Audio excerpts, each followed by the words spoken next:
How many political party should we have. इसको हिंदी में अगर पूछा जाए तो इसका मतलब निकलता है कि हमें कितनी पार्टी रखनी चाहिए, मतलब किसी भी देश को कितनी पॉलिटिकल पार्टी को अलो करना चाहिए डेमोक्रेसी में कि वो अच्छा माना जाएगा। जैसे मैं बोल लूँ कि आपको कितने गिलास पानी पीना चाहिए, कि बताओ कितने गिलास अच्छा रहता है, 1 गिलास या 2 गिलास या 3 गिलास पानी। तो वैसे ही हमें इस हेडिंग से पता चलेगा कि how many political party should we have, हमें कितनी पॉलिटिकल पार्टी को रखना चाहिए। तो आओ इस हेडिंग का करते हैं बढ़िया तरीके से ऑपरेशन। पॉलिटिकल पार्टी कितनी होनी चाहिए, इसको समझने से पहले हमें पार्टी सिस्टम के बारे में अच्छी तरह पता होना चाहिए। ये पार्टी सिस्टम क्या है? पार्टी सिस्टम ही एक ऐसा सिस्टम होता है जो किसी भी देश को डेमोक्रेसी है कि नहीं है उसमें ये बताता है। तो basically there are 3 type of party system mention in text books.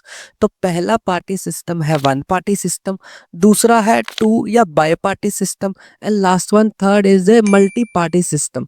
ये तीनों के तीनों बताते हैं कि किसी भी देश में पॉलिटिकल पार्टी कितनी होती है और कितनी जरूरत है भाई डेमोक्रेसी साबित करने के लिए। तो आइए एक एक करके मैं आपको समझाता हूँ, इससे जितने भी क्वेश्चन बने मैं साथ साथ बताता जाऊंगा। तो पहला है one party system. One party system में क्या होता है, सिर्फ एक ही पार्टी को अलो होता है कि वो इलेक्शन लड़े। तो ये ना डिक्टेटरशिप के बड़ी ज्यादा नजदीक होता है। ये यहाँ पर जिस देश में भी एक पार्टी सिस्टम है ना, वन पार्टी सिस्टम, उस देश के लोगों के पास कोई भी भाई चॉइस नहीं होती, हाँ भी किसी और पार्टी को चुन सकते हो। उन बेचारों को एक ही पार्टी को वोट देना पड़ता है। और चाहे कोई भी ना दे, एक बंदा भी देगा तो फिर भी पार्टी तो जीतेगी जीतेगी ना, क्योंकि ऑपोजिशन में कोई नहीं है।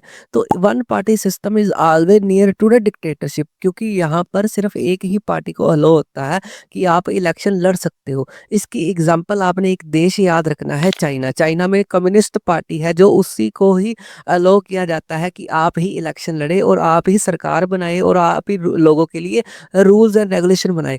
तो यहाँ पर आपको आ सकता है why the one party system is near to dictatorship. तो सारी बातें लिखोगे, सिर्फ एक ही पार्टी को अलाउड होती है, एग्जाम्पल दे दोगे बढ़िया तरीके से चाइना। वैसे भी सारा का सारा कंटेंट आपको विद हिंदी विद सारा कुछ जो भी पिछले सालों में आया हुआ है आपको नोट्स में मिल जाएगा, कोई भी टेंशन वाली बात नहीं। वन पार्टी सिस्टम के बारे में अच्छी तरह समझ आ गया। उसके बाद डिस्कस करते हैं टू या बाई पार्टी सिस्टम। अब जैसे मैंने ऊपर बोला ना, सिर्फ एक ही पार्टी को अलो होएगा भी वो इलेक्शन लड़ सकती है। यहाँ पर टू पार्टी को अलो होता है कि वो इलेक्शन लड़ सकते हैं। मतलब ये थोड़ा सा बढ़िया बोल सकते हो, हाँ भी लोगों के पास दो चॉइस होती है, दो पार्टी में से किसी भी एक पार्टी को चूज करके वो उसको 5 सालों के लिए, जितने भी सालों के लिए जहां पर भी किसी देश का रूल है डेमोक्रेसी में, उसको चुन सकते हैं और वो लोगों के लिए रूल्स एंड रेगुलेशन बनाती है।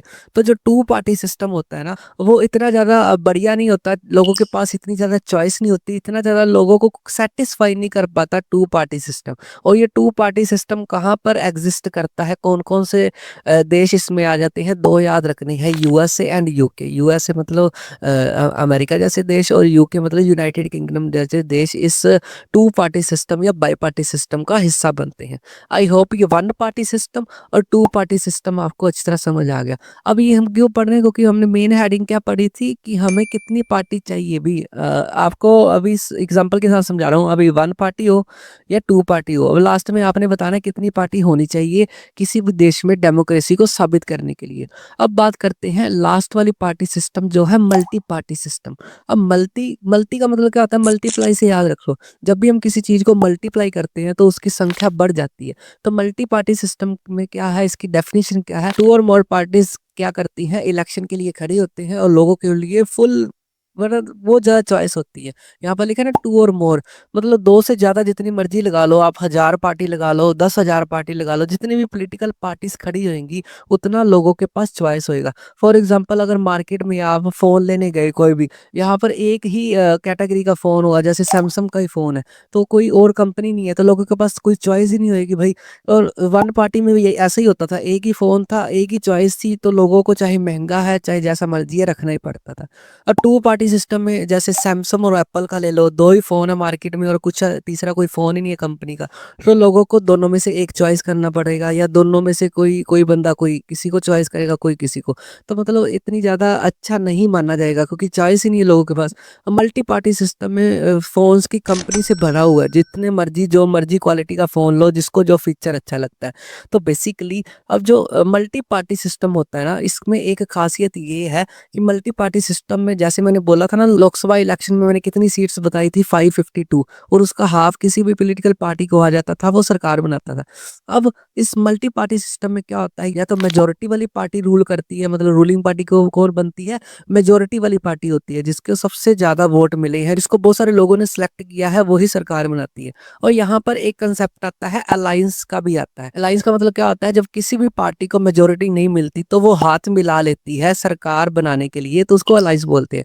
तो मल्टी पार्टी सिस्टम में ही अलायंस को देखा जा सकता है। मल्टी पार्टी सिस्टम एक ऐसा सिस्टम होता है जिसमें बहुत सारे पार्टीज क्या करती हैं, मिलके सरकार बनाती है। तो यहाँ से आपको अलायंस के ऊपर भी क्वेश्चन बन सकता है, explain the meaning of alliance. Alliance का मतलब क्या होता है, when no party get majority they join hand to prove their majority, इसको अलायंस बोला जाता है। बहुत सारी पार्टीज मिलके सरकार बनाती है, उसको अलायंस बोला जाता है, ठीक है। तो यहाँ पर मल्टी पार्टी सिस्टम में लोगों के पास बहुत ज़्यादा चॉइस ही चॉइस होती है। ये बहुत ज़्यादा हैप्पी होते हैं लोग इस पार्टी सिस्टम से। हाँ भी उनको बहुत ज़्यादा चॉइस है, जो मर्जी जिस मर्जी पार्टी को वोट दे सकते हैं, जिसका भी दिल करे, चाहे वो बीजेपी है, चाहे वो आम आदमी पार्टी है, चाहे वो कांग्रेस है, चाहे जो मर्जी पार्टी को पसंद करते हैं, यहाँ से वो वोट दे सकते हैं। अब ऊपर हेडिंग क्या थी कि हाँ अभी हमें कितनी पार्टी चाहिए, तो आप मेरे को कमेंट बॉक्स में बताओ किसी भी देश में कौन सी पार्टी होनी चाहिए। हाँ भी वन पार्टी सिस्टम होना चाहिए, टू होना चाहिए, या मल्टी पार्टी सिस्टम होना चाहिए। और मल्टी पार्टी सिस्टम की बेस्ट एग्जांपल देश है हमारा इंडिया।